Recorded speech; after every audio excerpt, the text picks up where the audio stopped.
جب حضرت رابعہ بصری کی وفات کا وقت قریب آیا تو ان کی شاگرد خواتین اور لڑکیاں ان کے ارد گرد بیٹھی تھیں۔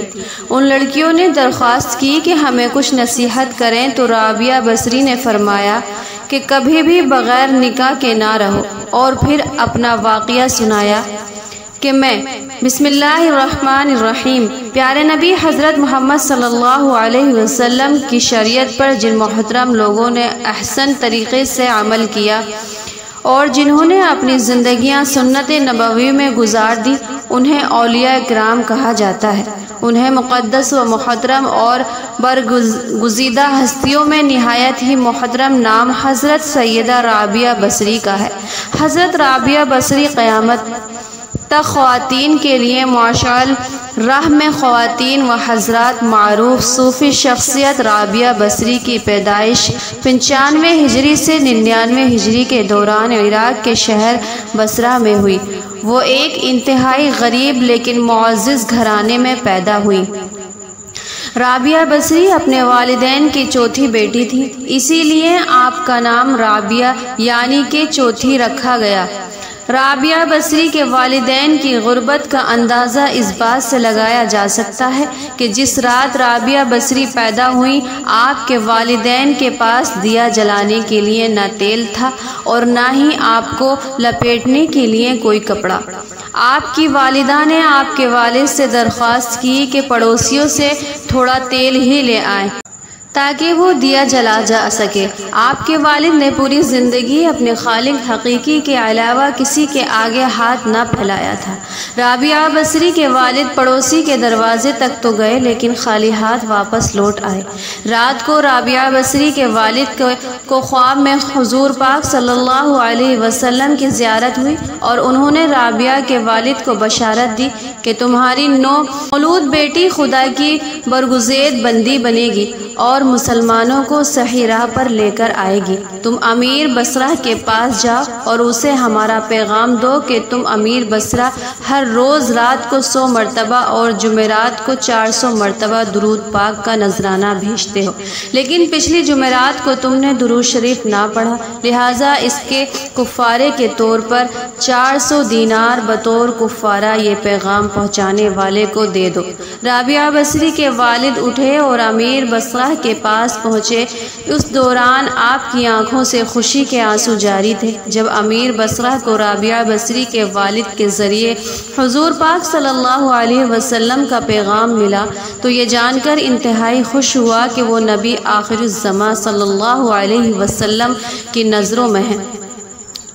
اس نے شکرانے کے طور پر فوراً 1000 دینار غربائے میں تقسیم کرائے اور 400 دینار رابعہ بصری کے والد کو ادا کیے اور ان سے درخواست کی کہ جب بھی کسی چیز کی ضرورت ہو بلا جھجک تشریف لائیں۔ کچھ عرصے کے بعد رابعہ بصری کے والد انتقال کر گئے۔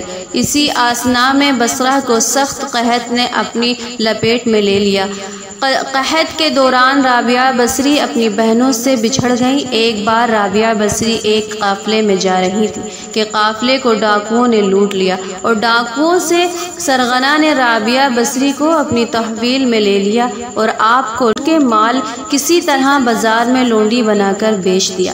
آپ کا آقا آپ سے انتہائی سخت محنت و مشقت کا کام لیتا، اس کے باوجود آپ دن بھر کام کرتی اور رات بھر عبادت کرتی رہتی اور دن میں بھی زیادہ تر روزے رکھتی۔ اتفاقاً ایک دفعہ رابعہ بصری کا آقا آدھی رات کو جاگ گیا اور کسی کے گریہ وزاری کی آواز سن کر دیکھنے چلا گیا۔ رات کے اس پہر کون اس طرح گریہ وزاری کر رہا ہے؟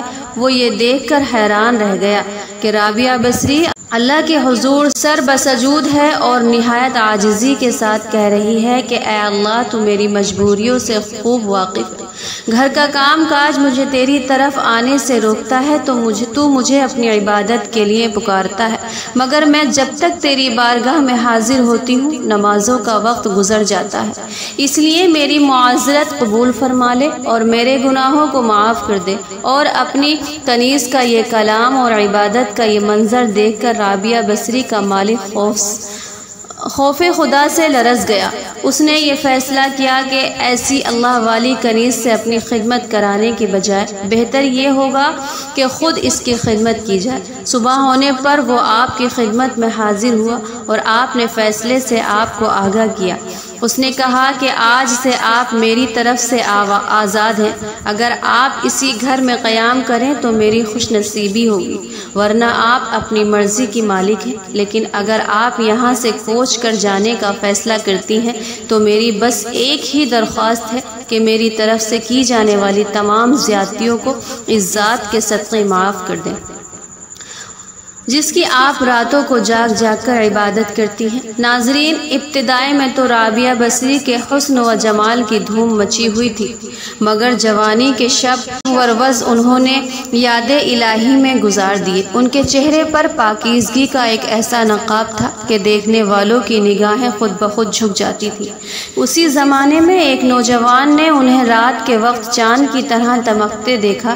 وہ آپ کو کوئی غیر مرئی خیال مخلوق سمجھ کر بھاگ کھڑا ہوا، لیکن دوسری صبح جب ہوئی وہی چہرہ اسے بصرہ کے ایک بازار میں نظر آیا تو وہ عقل و خرد سے ہاتھ دھو بیٹھا اور رات دن انہیں کے تصور میں رہنے لگا۔ آخر دل کے ہاتھوں مجبور ہو گیا تو لوگوں سے پتہ پوچھتا ہوا حضرت رابعہ بصری کے گھر پہنچا۔ آپ کہا کرتی تھیں کہ دل کے دروازے ہمیشہ کھلے رکھو، کیا معلوم محبوب کسی وقت دستک دے دے، مگر گھر کے دروازے بند ہوں یا کھلے ہوئے ان کی دانست میں برابر تھے۔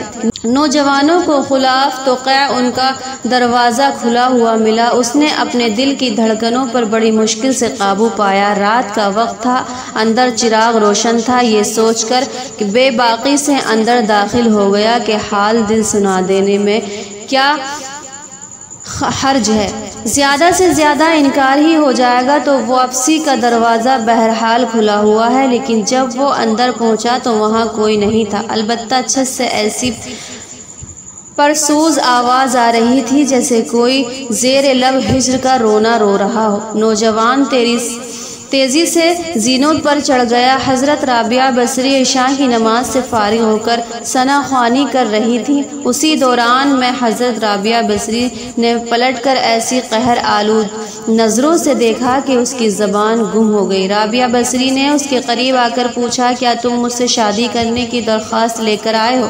نوجوان نے لرزتے ہوئے ہاتھ سے اپنی زبان کی طرف اشارہ کیا کہ وہ بول نہیں سکتا۔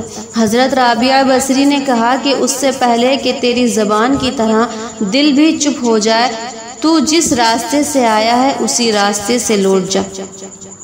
جو ان صرف آنکھوں سے التجا کر سکتا تھا کہ نیک خاتون میری گویائی مجھے واپس کر دیں، اس کے خاموش آنسوؤں کے جواب میں حضرت رابعہ بصری نے کہا کہ اے نوجوان، اگر تو نے مجھ سے کوئی زیادتی کی ہوتی تو میں تجھے یقیناً معاف کر دیتی۔ میں نے خود کو بہت پہلے رب کے حوالے کر دیا تھا، اب یہ معاملہ تیرے اور رب کے درمیان ہے۔ معافی مانگنا ہے تو اس سے مانگ، یہ کہہ کر وہ نماز کے لیے کھڑی ہو گئی۔ نوجوان بے اختیار روتے ہوئے سجدے میں گر گیا۔ جب اسے ہوش آیا تو زبان کھل چکی تھی۔ بصرہ کے بازاروں میں سالہ سال تک ایک مجذوب گرمی، جاڑے اور برسات سے بے نیاز ہو کر دیوانہ وار توبہ توبہ کر کے نعرے لگاتا رہا۔ آخر ایک دن وہ مجذوب اچانک ہی کہیں غائب ہو گیا، پھر کبھی اس کا پتہ نہ چلا۔ جب حضرت رابعہ بصری کی وفات کا وقت قریب آیا تو انہوں نے اپنی شاگردوں سے کہا کہ کبھی بھی بغیر نکاح کے نہ رہو، اور پھر اپنا واقعہ سنایا کہ میں جب آدھی رات کو مصلی پر بیٹھ کر اللہ کی عبادت کرتی تھی، اس وقت گلیوں میں پھرنے والا چوکیدار جب میرے گھر کے سامنے سے گزرتا تھا تو میرے دل میں برے برے وسوسے آتے تھے۔ اس وقت سارے لوگ سوئے ہوئے ہیں، یہ تو اللہ کا کرم ہوا کہ اس نے مجھے زنا سے محفوظ رکھا۔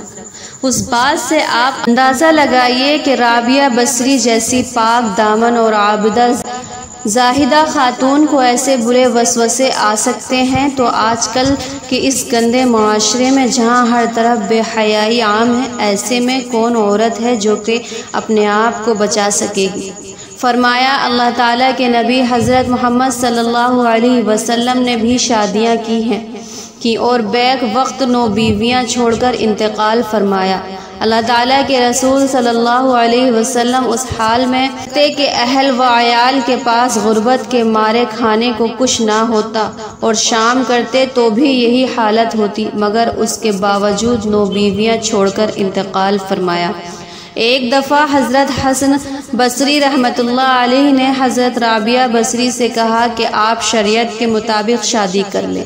فرمایا نکاح و شادی اس کے لیے ہے جس کا کوئی وجود ہو، یہاں نہ میرا کوئی وجود ہے اور نہ میں اپنی آپ مالک ہوں، میں اللہ تعالیٰ کی مملوک ہوں۔ پھر فرمایا اگر مجھے 3 فقروں سے آزاد کر دیں تو میں ضرور شادی کر لوں گی۔ نمبر 1، کیا میں دنیا سے اپنا ایمان سلامت لے جاؤں گی؟ نمبر 2، حشر کے روز میرے دائیں ہاتھ میں ہی نامہ اعمال دیا جائے گا۔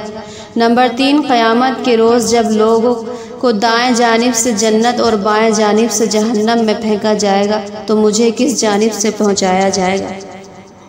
لوگوں نے کہا کہ اس کا علم تو خدا کو ہی ہے۔ تو پھر فرمایا جیسے ہی اتنے عظیم افکار و امام پیش ہوں وہ کیا بھلا شوہر کر سکتی ہے؟ رابعہ بصری نے تقریباً 88 سال کی عمر پائی۔ آپ اپنے آخری وقت تک معبود حقیقی کی محبت کا دم بھرتی رہیں۔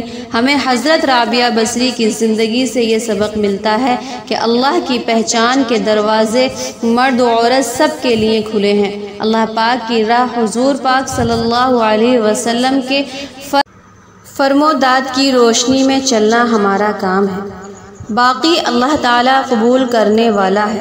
دعا ہے کہ اللہ پاک ہمیں بھی عبادت و ریاضت کرنے کی توفیق عطا فرمائے، آمین۔ ویڈیو پسند آئی ہے تو چینل کو سبسکرائب کر لیں اور کمنٹ سیکشن میں استغفر اللہ لکھنا مت بھولیں۔